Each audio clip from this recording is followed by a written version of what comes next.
Ойбай, не дейсің, ауылда тұяқты қыз пайда болыпты. Ол күндіз көрінбейді екен де, тек түнге қарай жортуылға шығады екен. Адамдардан мүлде қорықпайтын көрінеді. Тіпті жеңіл автомобильді де жүгіргенде басып озып кететінге ұқсайды. Міне осындай қаңқу сөздердің өткен жылы бүкіл Майлыкент өңірін шарпып өткені жасырын емес. Қанша сенгің келмегенмен естіген құлақта жазық жоқ. Тура көздерімен көргендей кейбіреулер жырғылып айтыпты жүр.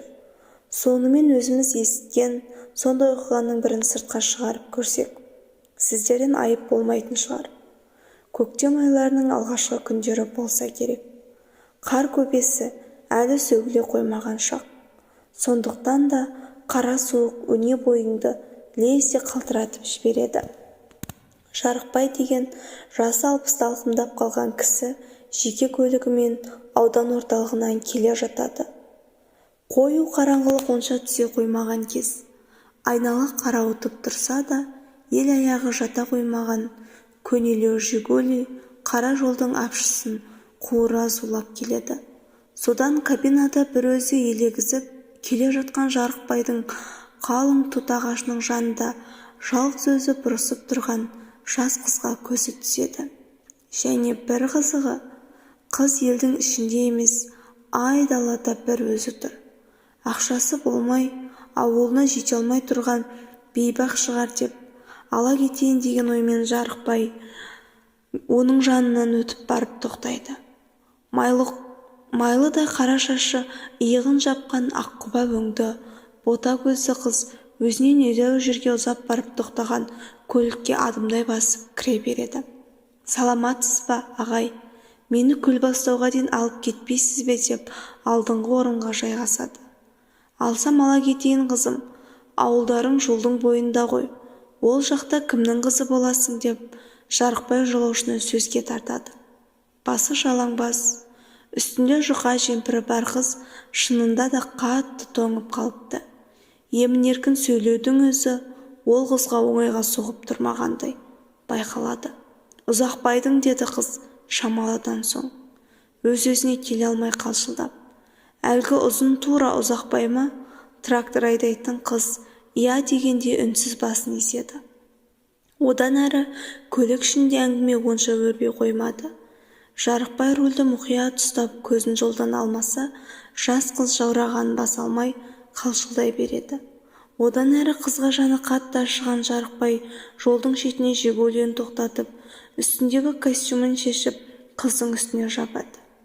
Қыз рахмет ағай дегенде Жарықбайға мөлдіреген үлкен көздерін төңкере қарайды. Межелі жерге келгенде көлік иесі жолда мінген қызды Көлбастаудан үйінің тұсынан түсіреді. Қыз сізге үлкен рахмет деп жүре береді. Жарықбайдың құлағына кенеттен аттың шабысы естілгендей болады. Өйткені асфальтты тоқылдатып бара жатқан дыбыстың адамның аяғына емес, жылқының тұяғына ұқсайтыны ақиқат еді. Бойын әлде бір қорқыныш жайлаған Жарықбай үйіне келгенде костюмінің қызда қалып қойған, бірақ байқайды. Бар құжат пен ақшалары да сол костюмның қалтасында болатын. Ертесіне костюмымды ала қояйын деген оймен Жарықбай Көлбастауда тұратын Ұзақбайдың үйіне бұрылады. Бір жақсысы, Үзекең үйінде екен. Екеуі жылы амандасып шайға отырады. Жарықбай келген шаруасын айтады. Менде 3 жылдан кейін жалғыз қыздың болғаны рас деп Үзекең күрсіне отырып, төрдегі кілемнің жоғарғы жағына ілінген портретті көрсетеді. Үлкен портретте көздері жәудіреп тұрған кешегі қызды Жарықбай бірден таниды. Кеше менің көлігіме мінген тап осы қыз болатын деп, ол қалай айқайлап жібергенде байқамай қалды. Ол қалайша сенің машинаңа мінеді дейді. Ұзақбай да аң-таң болып, оның қайтыс болып кеткеніне биыл 2-ші жыл. Жұмбақ жағдайда колледжде оқып жүргенде дүниеден өтті. Сенің костюмыңды алған менің қызым дегенге сенбеймін. Ол жай сөз шығар. Содан түкке түсінбеген Жарықбай далбасалап қызды мінгізген баяғы жерге келеді. Сөйтсе қалың тұт ағаштардың бірінде оның жасыл костюмі ілулі тұрады. Бірі оның жасыл костюмі ілулі тұрады. Бір қызығы, оған ешкім тимеген. Ақшасы да, құжаттары да түгел. Бәрі орнында. Сонда қалай? Жарықбайдың қызды машинасында мінгенін, үстіне костюм кигізгенінің бәрі өтірік болып шыққаны ма? Арада 2-3 күн өткенде, дәл сол кешкі мезгілде Жарықбай тағы да аудан орталығынан келе жатады. Ой Құдай-ай, дәл қалың ағаштарының қасына келгенде, өткендегідей қыз бүрсігіп, қол көтеріп тұрады. Бойын біртүрлі қорқыныш билеген Жарықбай тоқтамай өтуге ұйғарым жасайды. Қыздың жанынан су өтіп өте берген мұны байқап қалған әлгі қыз қуа жөнеледі. Жылқының шабысынан бір мысқалды аумайтын жүйрік қыз шабысын үдеткен күйі машинаға тіптеп жақындап қалады. Қатты қорқып рөлден айырылып қалмауға жаңылып, жан таласқан Жарықбайдың құлағына тоқылдаған тұяқтың үні анық естіледі. Қорыққаннан газды қанша басса да қыз артынан қалмай қояды. Бір кезде асфальтты тоқылдатқан қыз Жигулиге қатарласа береді де екпінімен бірге соғып өтеді. Одан арғысын көрген түсте есінде машинаның жолдан шығып бара жатқаны.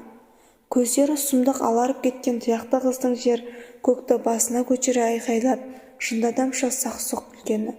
Жезді тұяқтарымен жер қарпып, майда топырақты өзінше шашқаны, одан шыр айнала тепсініп жүргені Жарықбайдың еміс-еміс есінде. Қанша жатқаны белгісіз, көзін ашқаны үйінде жатыр екен. Жанында бастарына сәлде ораған біреулер отыр. Мұның көзін ашқанын байқаған олар әлденені сартап оқи жөнеледі. Арада бір жеті өткенде өз-өзіне келген Жарықбай бар сырды қандай болды.